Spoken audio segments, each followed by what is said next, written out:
para não sair ali.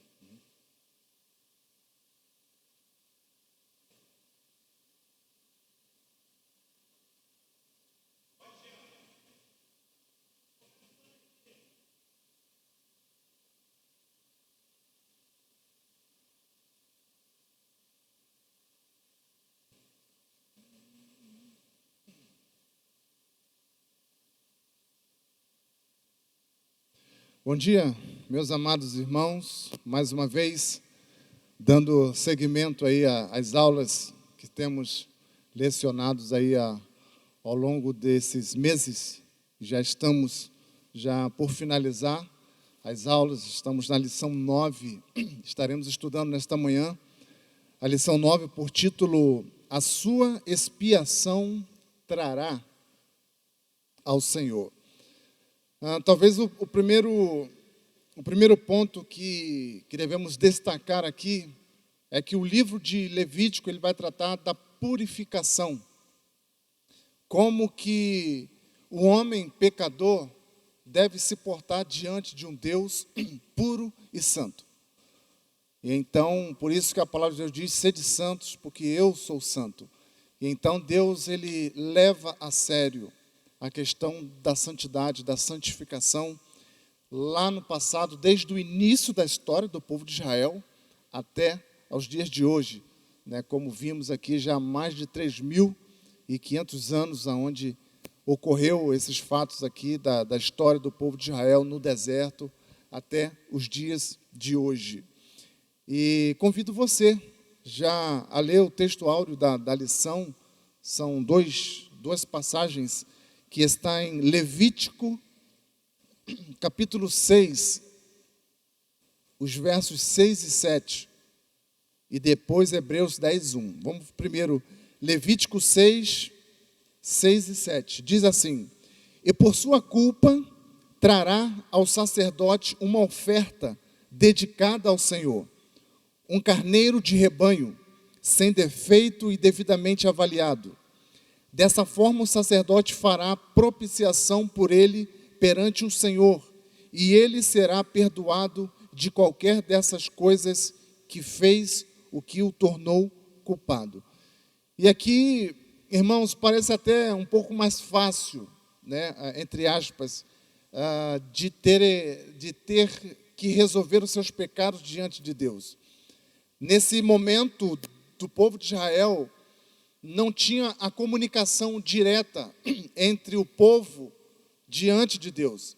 Então Deus institui homens que pudesse ser esse mediador entre Deus, que futuramente seria definitivamente Jesus Cristo. E então o que acontecia?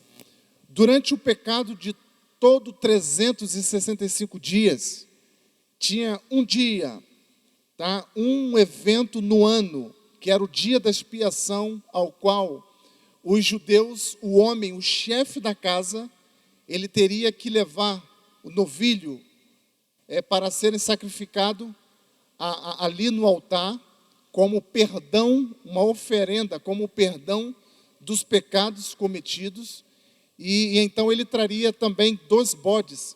Falaremos aqui na lição que um seria sacrificado e oferecido a Deus, e outro seria solto no deserto, ou seja, de uma forma ilustrativa, enquanto o bode estaria no deserto, ou seja, os pecados seriam levados para o esquecimento no deserto, um sentido figurado, não que isso realmente acontecia, mas era a forma que Deus estabeleceu para que o povo se tornasse puro e santo diante de Deus, através dos pecados perdoados por Deus. E então, convido você também a abrir agora em Hebreus capítulo 10, o verso 1, que diz assim: a lei traz apenas uma sombra dos benefícios que hão de vir, e não a realidade dos mesmos. Por isso ela nunca consegue, mediante os mesmos sacrifícios repetidos ano após ano, aperfeiçoar o que se aproximam para adorar.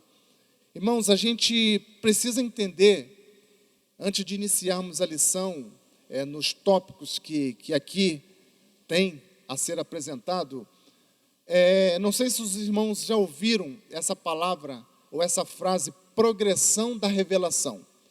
Ou seja, hoje não tem mais nada a ser acrescentado. A palavra de Deus ela já está completa. 66 livros de pura revelação de Deus ao homem. E então não tem nada acrescido. Toda seita que você vê, uma forma de você reconhecer uma seita é como, pastor? É sempre a Bíblia e mais alguma coisa escrito pelo homem. Os adventistas, a Bíblia mais os escritos de Ellen White. Então, o testemunho de Jeová, os escritos de Smith mais a Bíblia. Então, você vai ver que toda a seita, os mormons, é a Bíblia e mais os profetas que falaram, que foram também revelação de Deus. Então, eles acrescentaram revelações dizendo ser Deus falando através deles. Né? A Igreja Católica, né? A Bíblia e mais os credos que existem, que muitas das vezes se tornam mais leis do que realmente está nas Escrituras. E então, essa questão de sacrifício, precisamos entender, sacrificar animais não foi algo inventado por Deus.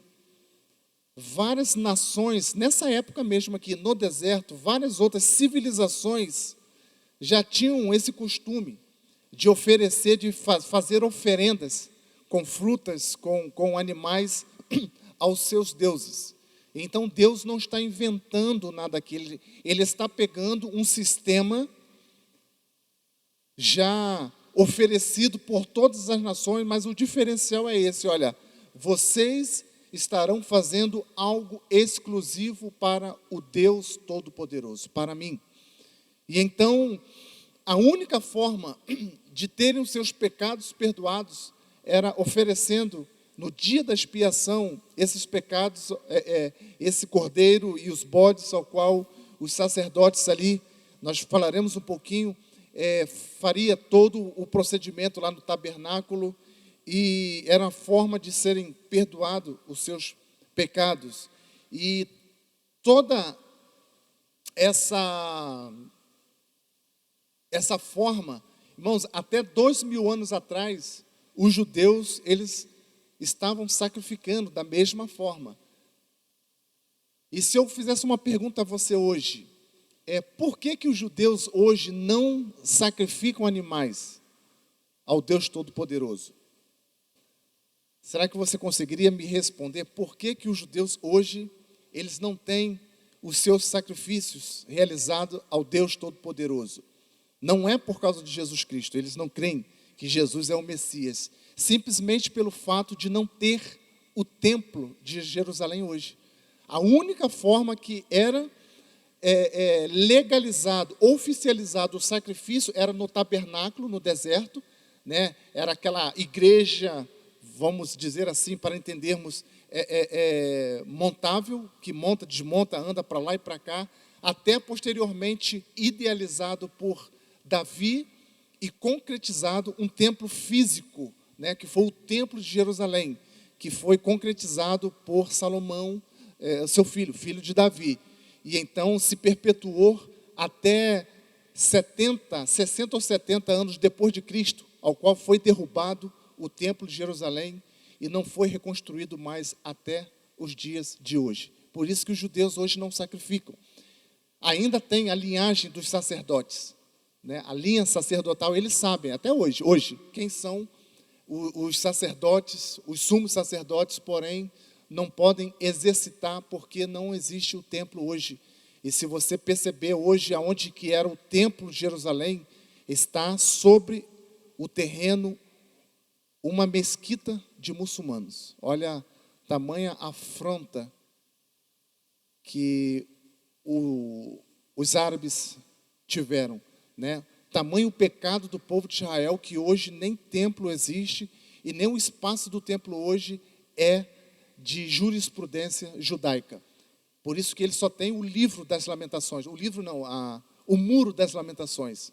Os judeus, eles só têm acesso, só é permitido a ele uma parte do muro, onde eles colocam as orações deles no muro, e chamado Muro de Lamentações, porque é a única parte do templo como um todo que eles têm acesso. Mas voltando ao tempo lá arcaico, ao tempo do tabernáculo, no deserto, eles tinham essa questão de sacrificar.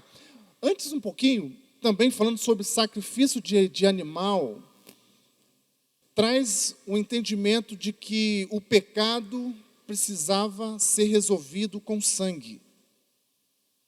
Estranho isso. Se eu perguntar a você, você lembra? Assim que Adão e Eva pecaram contra Deus, qual foi a forma deles resolverem a sua nudez? Colocando folhas de figo para tapar a mulher, os seios, né, as partes íntimas. E Deus fala, não. O pecado que vocês trouxeram para o mundo não vai ser resolvido com folhas. Então Deus mata um animal, sacrifica um animal inocente, não tinha culpa nenhuma do que Adão e Eva haviam feito, arrancou o couro. Pastor, mas que animal é esse? É uma das perguntas que eu tenho a fazer lá quando eu estiver na eternidade. Muitas coisas eu não posso nem dar a entender daquilo que a Bíblia não diz. Então, que animal é esse? Que couro foi esse? Não sei.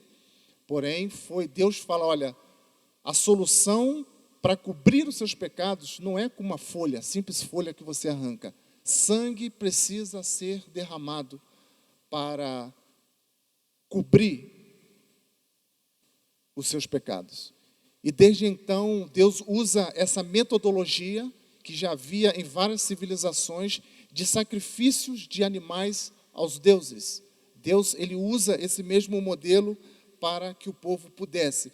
E então, na verdade, quando ele fala que, em Hebreus fala que é apenas uma sombra daquilo que viria, ou seja, esse modelo de sacrifício de animal estava nada mais, nada menos que uma sombra daquele sacrifício que seria um sacrifício definitivo, que seria o sacrifício de Jesus Cristo. Se você perceber a respeito dos dois bodes, tem a ver muito com a questão de Jesus Cristo. As duas ações que aconteceu na morte de Jesus Cristo. Era o bode que era sacrificado e o seu sangue aspergido, significava o perdão, né, o sacrifício. E quando o outro bode ele saía, seria o perdão, né, perdoado por Deus. E com certeza isso também aconteceu com Cristo. O sacrifício dele na cruz, né, de ter o teu sangue derramado ali na cruz, oferecido como sacrifício, e também aquele ato salvífico nos traria salvação eterna. E então eu quero ler basicamente a revista com você para entendermos esse processo, para explicarmos um pouco mais. Vamos lá, convido você a dar uma olhada aí desde o início na lição 9.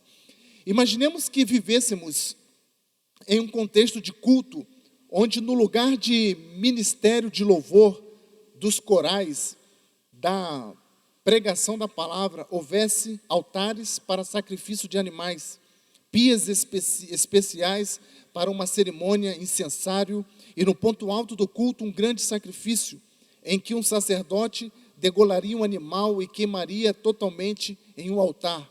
Parece difícil conceber isso hoje, não é mesmo? Irmãos, uma coisa, o pastor Marcos, eu já vi pelo menos algumas de suas pregações falando que muitas das vezes a gente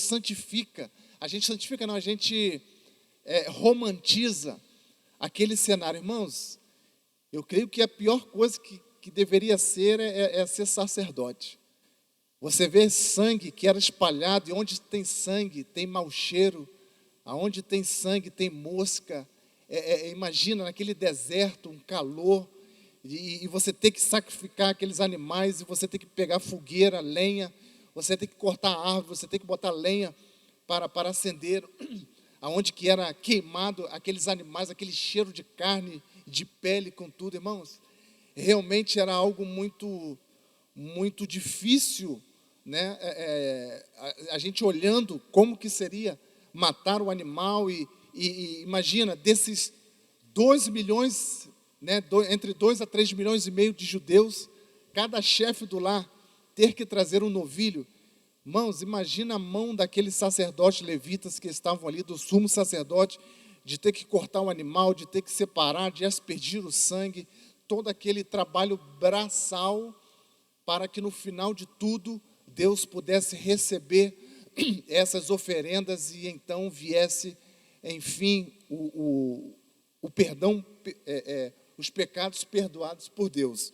E então, seria algo muito difícil a gente ver, imagina hoje a gente chegar aqui, cada um ter que trazer frutas como oferenda, trazer animais, todo culto que viéssemos aqui, realmente seria algo muito estranho e não seria algo, seria algo muito diferente do que nós temos visto como adoração no templo aqui, né, os instrumentistas tocando, o ministério de louvor, a pregação da palavra de Deus, algo que já foi abolido no tempo, ficou para trás.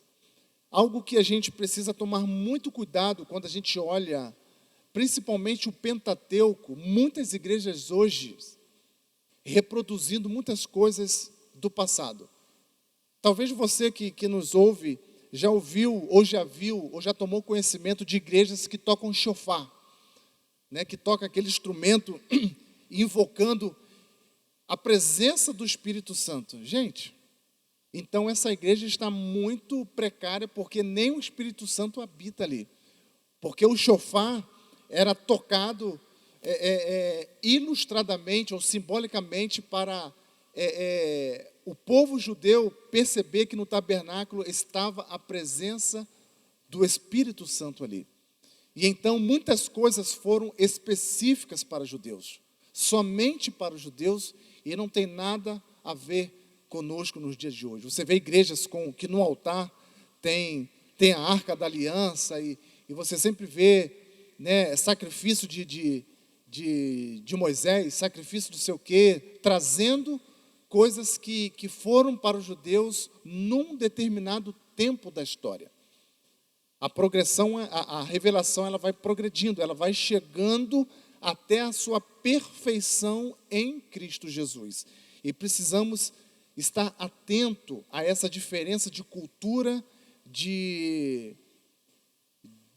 geográfica, de cultura, geografia e de todo esse entendimento do momento em que estamos vivendo hoje, daquilo que aconteceu no passado com o povo de Israel.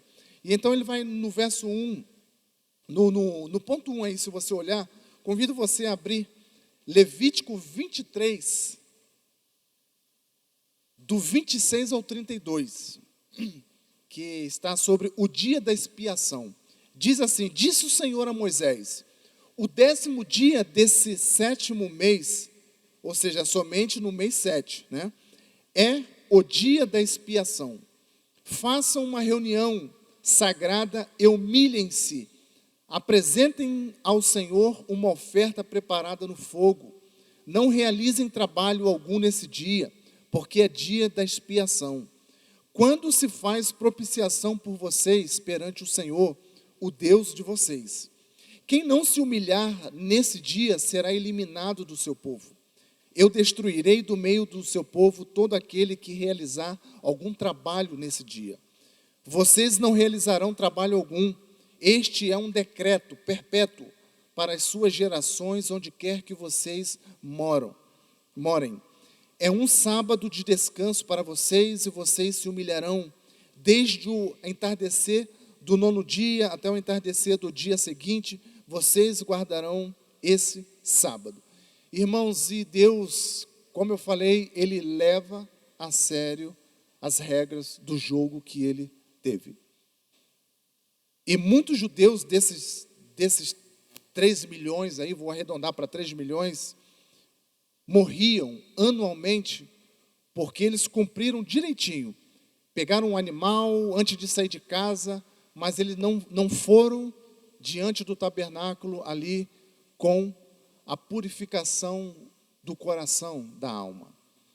E então eles não deveriam. É por isso que lá em Isaías, salvo engano, ou Jeremias, Deus vai dizer assim: olha, diz o meu povo que eles estão perdendo tempo. Jeremias, salvo engano, eles estão perdendo tempo em adorar no templo, em oferecer sacrifício, em fazer tantas coisas que devem ser feitas, mas eu não estou nem aí, eu não estou nem prestando atenção no que eles estão fazendo, porque não está fazendo do coração, da alma, e simplesmente um ativismo. E então Deus, ele leva em conta se de fato o que nós estamos fazendo é realmente uma obrigação, porque tem que fazer, ou realmente flui do coração essa obediência.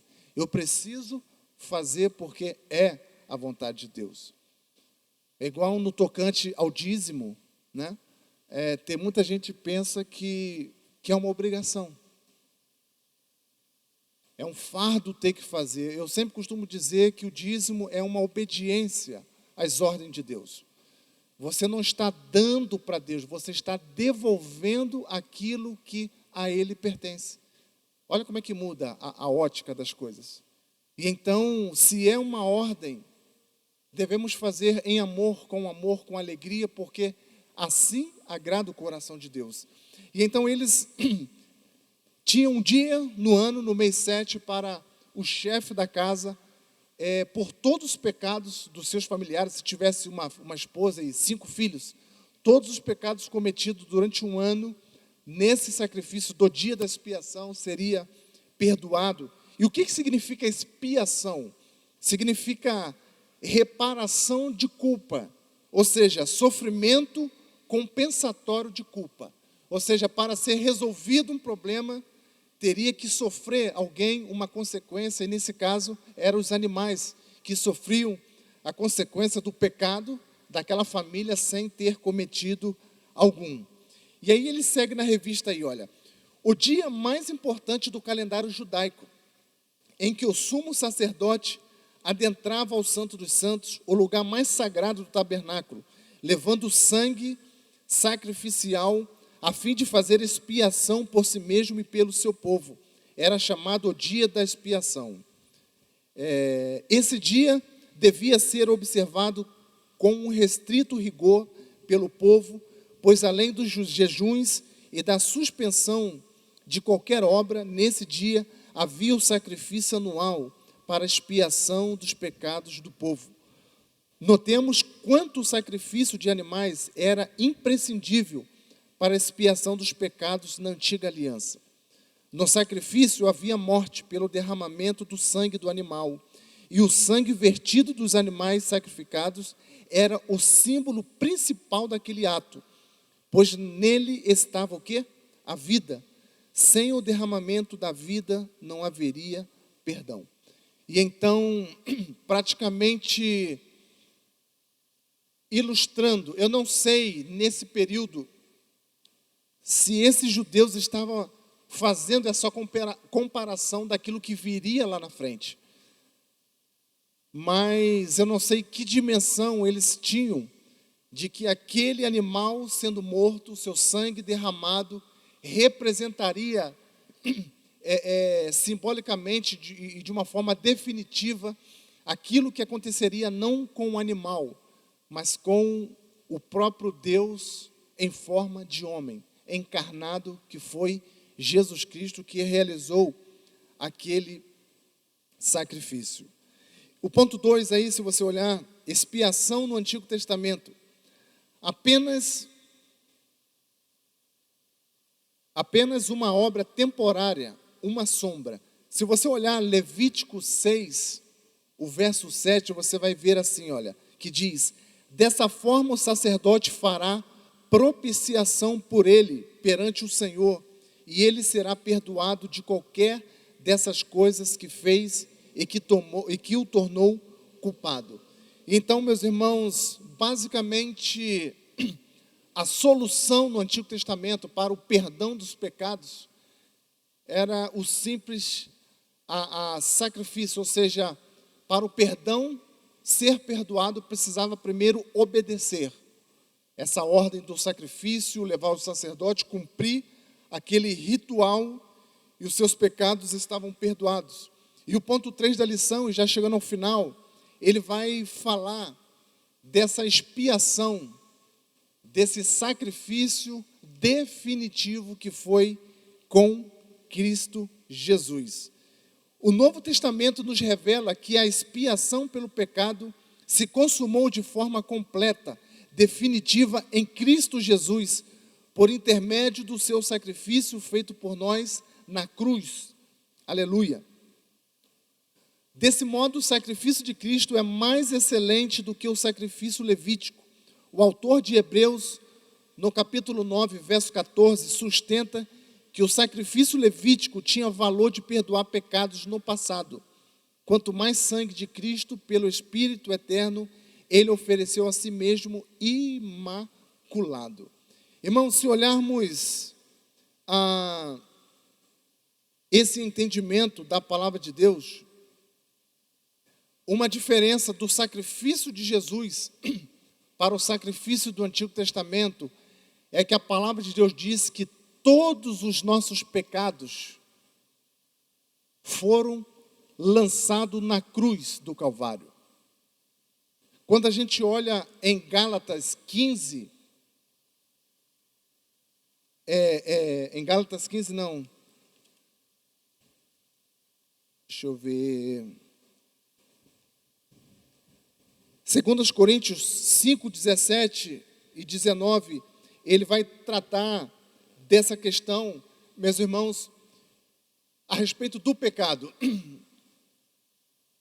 Quando nós entregamos a nossa vida a Cristo Jesus, quando nós tomamos a decisão de entregar a nossa vida a Ele, no dia que a gente crer que de fato Jesus Cristo morreu em nosso lugar, e quando nós confessamos os nossos pecados, irmãos, todos os nossos pecados já foram perdoados por Cristo naquele momento.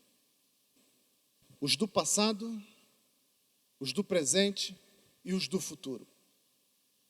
Mas a concretização dos pecados futuros só vai ser finalizado quando nós confessarmos os nossos pecados a Ele.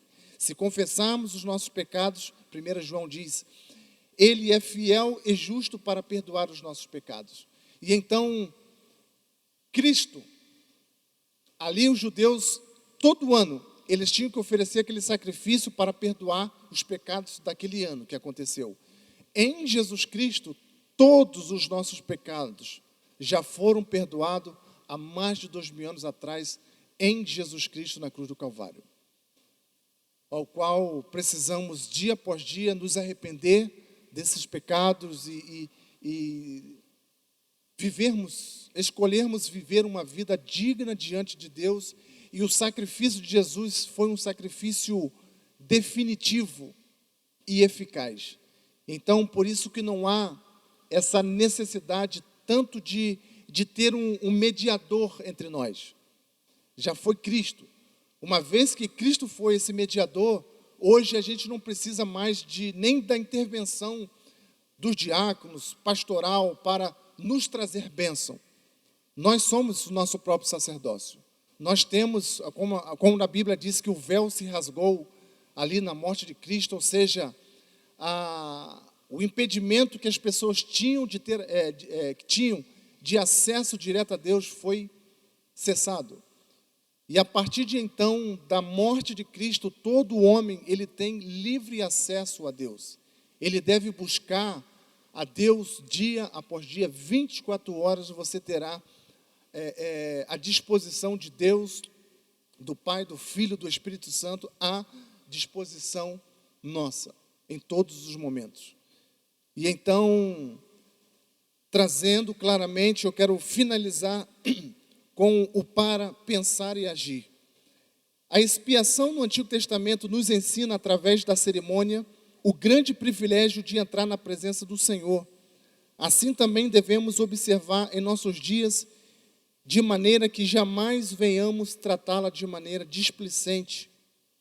Quando Cristo morreu na cruz, levou sobre si os nossos pecados, o que temos feito por Ele, em virtude de demonstração de tão grande amor. E que possamos, meus irmãos, devotar a nossa vida mais a Ele. O plano de Deus é um plano perfeito. Graças a Deus, por Cristo Jesus, através dele, nós temos acesso à vida eterna. Nós temos acesso à comunhão com o Pai. E então ele pegou todos os nossos pecados e assumiu a culpa.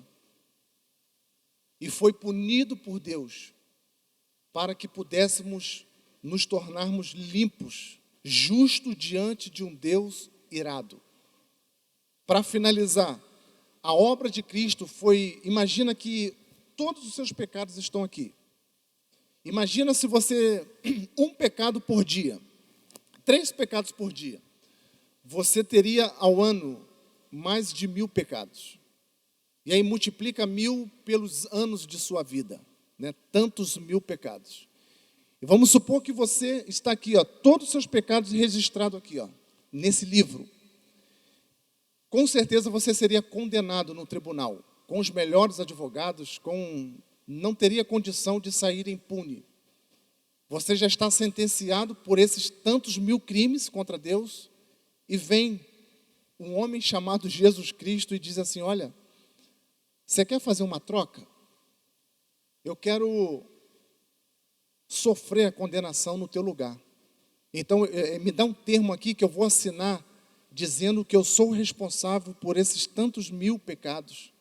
E você vai se tornar livre, você vai sair desse tribunal livre e eu sairei desse tribunal condenado pelos crimes que você cometeu. Irmãos, quem aqui que não queria isso? É o que acontece hoje. Quantas pessoas preferem morrer e ir para o inferno do que simplesmente entregar a sua vida a um Deus que já tem tudo preparado? O mais triste, meus irmãos, que o pior da salvação já foi feito e realizado, que foi a morte de Cristo na cruz. A salvação, ela é de graça, mas ela não foi de graça, né? Ela teve um preço pago, né? Ela teve um preço pago muito alto por Cristo Jesus. Que Deus abençoe a sua vida, que você possa refletir que hoje você tem livre acesso a Deus. Hoje a salvação, a expiação de Cristo, a obra que Cristo realizou, ela é completa. A salvação, ela se dá só através de Jesus Cristo. Não é através do batismo, não é através de você frequentando a igreja, não é através de você orando, não é através de boas obras. A salvação se dá pelo simples fato de você confessar com a sua boca que Cristo é o Senhor da sua vida. E que Ele foi um plano de Deus para trazer-lhe salvação, e você confessar os seus pecados diante dEle. A Bíblia diz que fazendo isso, automaticamente você adquiriu a sua salvação, porque você está confiando a sua vida a um Deus Todo-Poderoso. Que Deus os abençoe. Estarei orando, finalizando esta lição da manhã. Muito obrigado, Pai, por recordarmos que o Senhor sempre cumpre as suas promessas. Desde lá de Gênesis, de que a semente da mulher esmagaria, Senhor, a serpente, foi feito na cruz do Calvário, e hoje nós já desfrutamos dessa realização, já temos a salvação em Cristo Jesus, porque o Senhor Jesus seguiu categoricamente a obediência do Pai. Muito obrigado, porque Jesus Cristo, Ele teve essa iniciativa de obedecer o Pai e morrer naquela cruz, e o teu sangue ter sido derramado ali, e a tua palavra diz que não foi em vão. O mesmo Deus que morreu, ressuscitou nele. A sua palavra diz que nós já morremos, que nós já ressuscitamos e que nós já reinamos na eternidade. Muito obrigado, Senhor, por mais uma chance. Muito obrigado porque o Senhor é um Deus que não desiste dos nossos pecados. Que o Senhor é um Deus que não nos abandona. E que a tua graça e o teu amor esteja sobre as nossas vidas hoje e todo sempre, em nome de Jesus. Amém. Que Deus os abençoe.